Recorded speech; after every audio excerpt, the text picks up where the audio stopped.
हाय दोस्तों। आज हम एच सी वर्मा चैप्टर 2 के ऑब्जेक्टिव 1 के क्वेश्चन सॉल्व करने वाले हैं। तो शुरू करते हैं। पहला क्वेश्चन है, a vector is not changed if. एक वेक्टर चेंज नहीं होता यदि a rotated through an arbitrary angle. A गलत है, क्योंकि देखिए यदि मैं इस पेन को एक वेक्टर मानूं तो इस वेक्टर की एक लेंथ है। वेक्टर में दो चीज़ें होती हैं, एक तो उसका मैग्नीट्यूड, उसकी लेंथ, और उसकी डायरेक्शन। तो इस पेन की एक लेंथ है और इसकी एक डायरेक्शन है, वो है ये इस तरफ। तो यदि मैं इसको एक आर्बिट्रेरी एंगल से घुमा देता हूँ, रोटेट करता हूँ, जैसा कि पहला ऑप्शन मुझसे कह रहा है, तो इसकी डायरेक्शन चेंज हो गई। तो ये वेक्टर और इसको घुमाने के बाद ये वाला वेक्टर सेम नहीं है। तो ये जो क्वेश्चन पूछ रहा है इज नॉट चेंज्ड बाय, तो ये तो चेंज हो रहा है, तो पहला ऑप्शन गलत है, क्योंकि रोटेट करने से चेंज हो जाता है वेक्टर, और ये कह रहा है कि किस स्थिति में चेंज नहीं होगा। दूसरा है multiplied by an arbitrary scalar. इसका क्या मतलब हुआ? जैसे मेरे पास एक वेक्टर है, ये मैंने इस वेक्टर को एक आर्बिट्रेरी स्केलर से, मतलब कोई भी एक रियल नंबर से मल्टीप्लाई कर दिया। मान लीजिए 1.5 से मल्टीप्लाई कर दिया, तो इसकी डायरेक्शन यही रहेगी। बस इसकी जो लेंथ है, जैसे मैं मान लेता हूँ इसकी लेंथ होगी अराउंड 1.2 सेंटीमीटर, इसकी लेंथ है। इसका 1.5 गुना कर दीजिए, तो 1.2 का 1.5 गुना हो जाएगा 1.8 सेंटीमीटर। तो ये वेक्टर अब इसी डायरेक्शन में इतना लंबा हो जाएगा इस स्केलर से गुणा करने के बाद। तो वेक्टर तो बदल गया, क्योंकि वेक्टर में मैग्नीट्यूड होता है और डायरेक्शन होती है। यदि कोई भी एक चीज़ बदल जाए, मैग्नीट्यूड बदल जाए या डायरेक्शन बदल जाए, दोनों ही बदल जाए, तो वेक्टर बदल जाता है। पिछले वाले केस में जो कि एंगल से घुमाने वाला था, इसमें डायरेक्शन बदल गई थी। इस वाले केस में स्केलर से मल्टीप्लिकेशन करने पर इसका मैग्नीट्यूड बदल गया, तो वेक्टर चेंज हो गया। जबकि क्वेश्चन में पूछ रहा नहीं होना चाहिए चेंज, तो ये ऑप्शन भी गलत है। तीसरा है cross multiplied by a vector. ये तो और भी गलत है, क्योंकि आप किसी वेक्टर को किसी दूसरे वेक्टर से, मान लीजिए ए वेक्टर है और ये बी वेक्टर है, इसको क्रॉस मल्टीप्लाई करते हैं, तो क्रॉस मल्टीप्लाई करने के बाद जो वेक्टर आता है वो वेक्टर इन दोनों वेक्टर के प्लेन के परपेंडिकुलर होता है। मतलब इन दोनों की जैसे यदि मैं ए क्रॉस बी करूं, तो क्रॉस प्रोडक्ट का जो डायरेक्शन होता है, ए क्रॉस बी की जो डायरेक्शन, वो कैसे निकालते हैं? ए क्रॉस बी, ए और बी को कोइनिशियल बना दिया और इस तरह से अपना दायां हाथ रखा, और ए क्रॉस बी करना है तो ए से बी की ओर अपनी उंगलियों को ऐसे घुमाया। तो अंगूठा जिस ओर डायरेक्शन होता है, जिस तरफ उसकी डायरेक्शन होती है अंगूठे की, उस तरफ ए क्रॉस बी की डायरेक्शन होती है। तो यहाँ आप देख सकते हैं मेरे अंगूठे की डायरेक्शन ऊपर की ओर है, इसलिए ए क्रॉस बी की डायरेक्शन ऊपर की ओर होगी। अब देखिए इस ए को मैंने किसी वेक्टर से क्रॉस प्रोडक्ट किया, तो इससे मेरे पास ऐसा वेक्टर है जिसकी डायरेक्शन ऐसे ऊपर की ओर है। तो ये तो दूसरा वेक्टर ही चेंज हो गया वेक्टर, तो इसलिए ये ऑप्शन भी गलत है। तो लास्ट में बचा डी ऑप्शन, जो कि सही होना चाहिए और है भी, क्योंकि एक ये फ्री वेक्टर है। मान लिया कोई एक फ्री वेक्टर है हमारे पास, ये पेन, तो इसको यदि मैं पैरेलली शिफ्ट कर दूं, तो देखिए ये अब जैसे मैं शिफ्ट करके बताता हूँ ऐसे, तो यहाँ देखिए इसकी डायरेक्शन अभी भी उसी तरफ है। देखिए यहाँ पे भी वही डायरेक्शन थी, अभी भी वही डायरेक्शन है, और इसका मैग्नीट्यूड वही का वही है, तो वेक्टर चेंज नहीं हुआ। तो ऑप्शन डी करेक्ट है। यदि वेक्टर को हम पैरेलल मूव कर देते हैं तो वो चेंज नहीं होता। दूसरा क्वेश्चन है, विच सेट में represent the magnitudes of 3 vectors adding to 0। ये हमारे पास 4 सेट दिए हैं, इनमें से हमें वो सेट बताना है जो कि इस तरह के वेक्टर्स के मैग्नीट्यूड को बता रहा है जिनको ऐड करने पे 0 आ जाएगा। जैसे मान लिया ये सेट है, तो ये इस तरह का सेट है कि इसमें जो मैग्नीट्यूड्स लिखे हैं, यदि इस मैग्नीट्यूड के वेक्टर्स होते हैं हमारे पास, तो उनको ऐड करने पे 0 मिल सकता है। तो एक एक को चेक करने का कोई पॉइंट तो नहीं है, ये आप प्रैक्टिस से आपको आ जाएगा। मैं यहाँ पे डायरेक्ट ऑप्शन, सही ऑप्शन जो इसको टिक कर देता हूँ, तो सही ऑप्शन है सी, 121। इसका एग्जाम्पल लेके बता देता हूँ। जैसे कि ये है 1 1, इस वाले को यूज़ कर लिया तो ये एक 1 यूनिट का एक वेक्टर मिल गया हमारे पास। अब इस 1 को यूज़ कर लेते हैं तो एक और 1 यूनिट का हमें वेक्टर मिल गया। अब हमें तीसरा वेक्टर चाहिए जिसका मैग्नीट्यूड हो 2 यूनिट्स, और उसको इन दोनों में ऐड करने पर 0 मिल जाए। तो पहले इन दोनों का एडिशन निकाल लेते हैं। इन दोनों का एडिशन होगा ऐसा वेक्टर जिसका मैग्नीट्यूड है 2 यूनिट और डायरेक्शन भी उसी तरफ है। तो हमें एक 2 यूनिट का वेक्टर चाहिए जिसको इस वाले वेक्टर में जोड़ दिया जाए तो आंसर 0 होगा। आप समझ गए होंगे मुझसे ही पहले कि मैं यदि इसके अपोजिट एक वेक्टर बना दूं 2 यूनिट्स का ही, तो इन दोनों को मिलाने पे एक 0 वेक्टर मिल जाएगा हमें।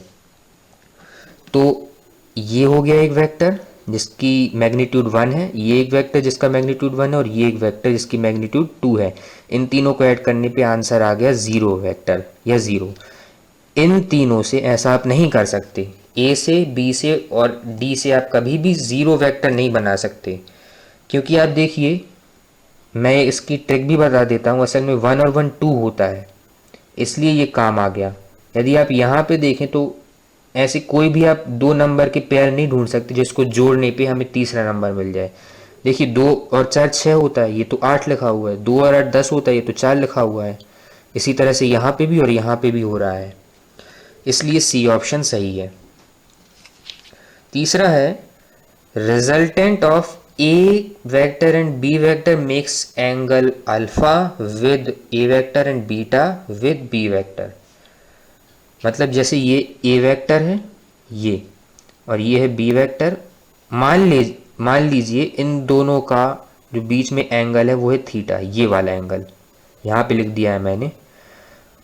और इन दोनों का जो रिजल्टेंट है वो ए वेक्टर से अल्फा बना रहा है। मान लीजिए ये है रिजल्टेंट इनका, ये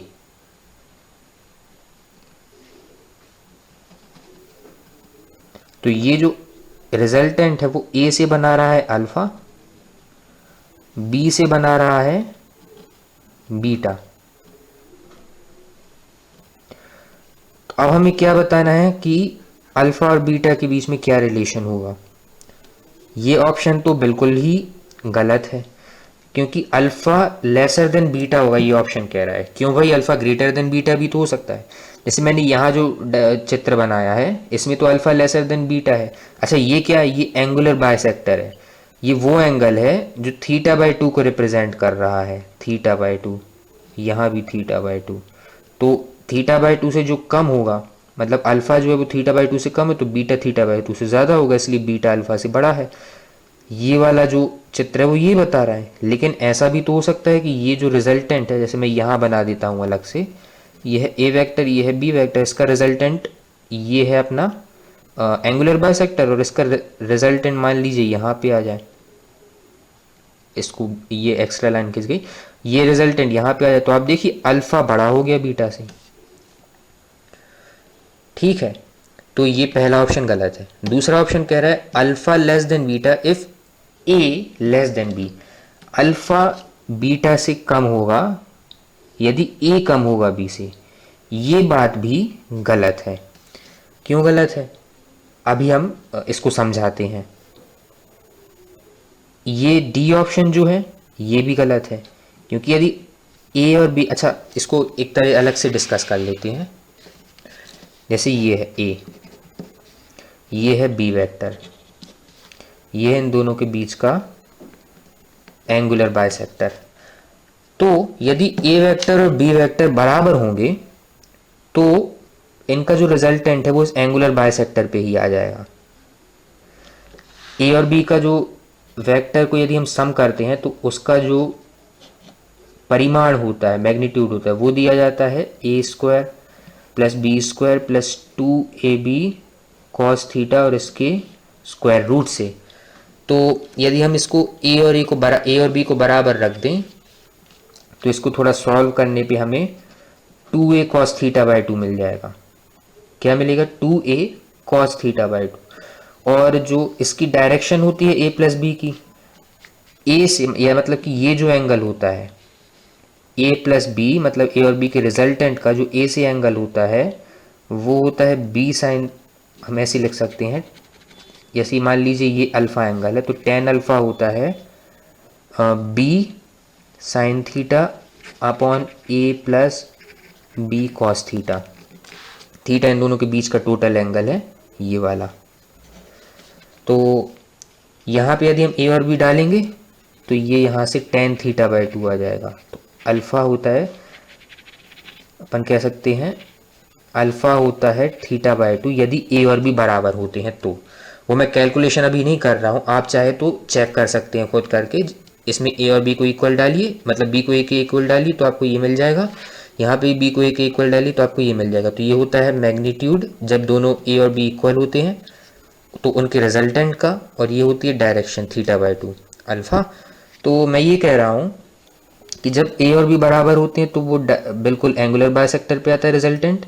यदि b a से बड़ा है तो आप खुद समझ सकते हैं, मैं इसको यदि बढ़ा देता हूँ तो होगा ये कि काइंड ऑफ इसका रिजल्टेंट थोड़ा ऊपर उठ जाएगा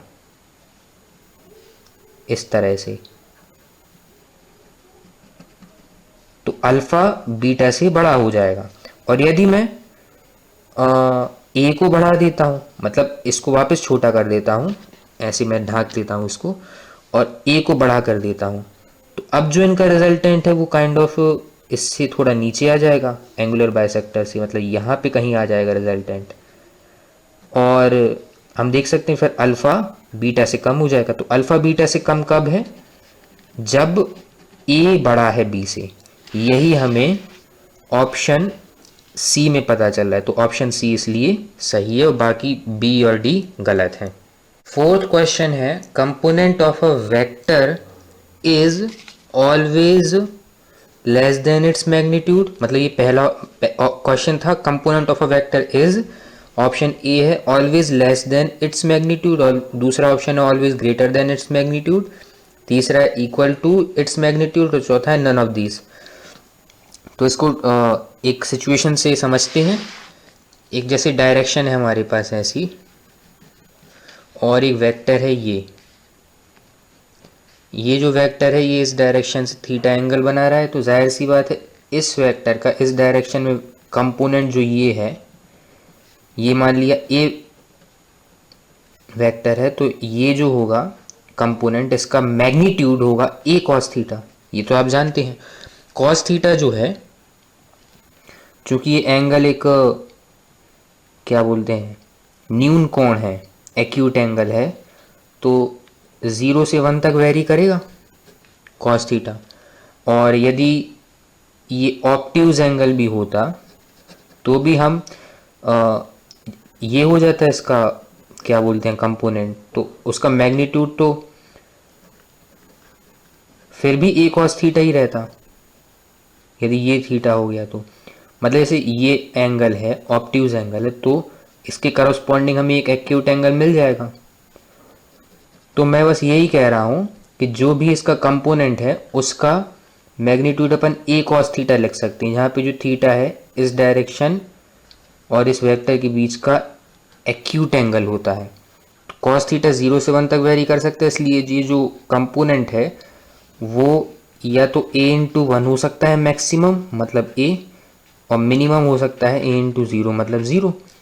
मतलब इसका जो कंपोनेंट है इसकी लेंथ 0 से a तक वेरी करेगी, मतलब कंपोनेंट या तो a के बराबर होगा या उससे छोटा होगा। तो ऑप्शंस क्या है, always less than its magnitude नहीं, ये बराबर भी तो होता है एक स्थिति में, जब कॉस थीटा 1 हो, मतलब थीटा 0 डिग्री हो जब, ये गलत है। Always greater than its magnitude, greater तो होता ही नहीं है कभी, गलत है। इक्वल टू इट्स मैग्नीट्यूड नहीं, कभी कभी कम भी होता है, तो नन ऑफ दीज आंसर सही है। कभी कभी कम क्या होता है, जब थीटा जो है 0 और 90 डिग्री के बीच में लाए करे।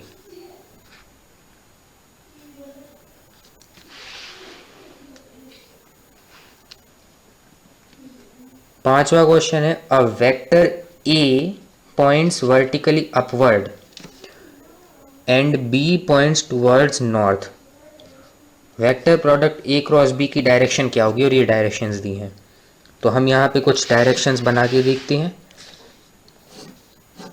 ये है नॉर्थ डायरेक्शन, ये है साउथ, ये है ईस्ट, ये है वेस्ट। जिस तरह से हम नॉर्मली मैप्स में देखते हैं उस तरह से मैंने डायरेक्शन बना दी। अब उसने कहा है कि जो ए वेक्टर है पॉइंट्स वर्टिकली अपवर्ड, तो वर्टिकली अपवर्ड डायरेक्शन ये हो गई।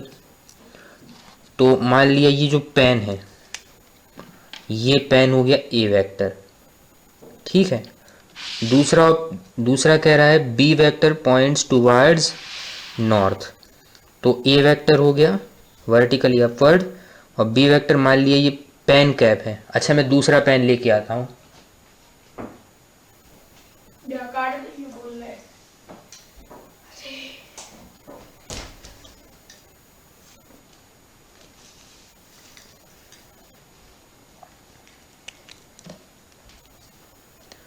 तो क्या कहा था, ए वेक्टर ऊपर की ओर है और जो बी वेक्टर है वो नॉर्थ की तरफ, ये बी वेक्टर है, इस पेन को मैंने बी वेक्टर मान लिया है, ये नॉर्थ की तरफ है। तो हमें बताना है ए क्रॉस बी की डायरेक्शन क्या होगी। तो यहाँ पे राइट हैंड रूल लगा दीजिए, ए क्रॉस बी है तो ये हो गया ए, तो यहाँ से उंगलियों को कहाँ ले जाना है हमें, बी की तरफ, ऐसे। अब अंगूठे की डायरेक्शन क्या है, इस तरफ, मतलब वेस्ट की तरफ, तो ए क्रॉस बी होगा वेस्ट की तरफ, अलोंग वेस्ट। ये ऑप्शन सही है। लास्ट क्वेश्चन है, radius of a circle is stated as 2.12 centimetre, area should be written as. सार्थक अंकों का सवाल है ये, सिग्निफिकेंट डिजिट्स का।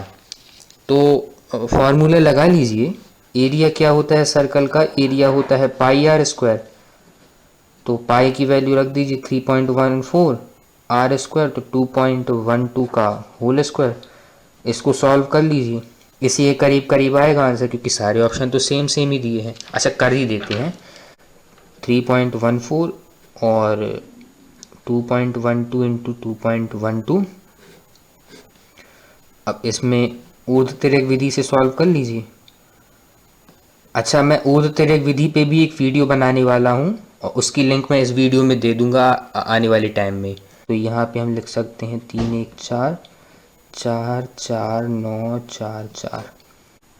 अच्छा, इतना बड़ा कैलकुलेशन क्यों कर रहे हैं, इसको अलग करो, इसको थोड़ा राउंड ऑफ कर लेते हैं, ये इतने अंक हटा देते हैं, 449, तो 9 चौके 36, 3 9 4 चौके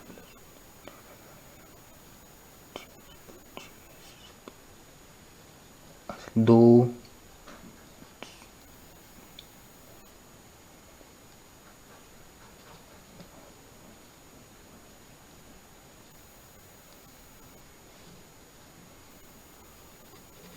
ये कुछ आंसर होगा।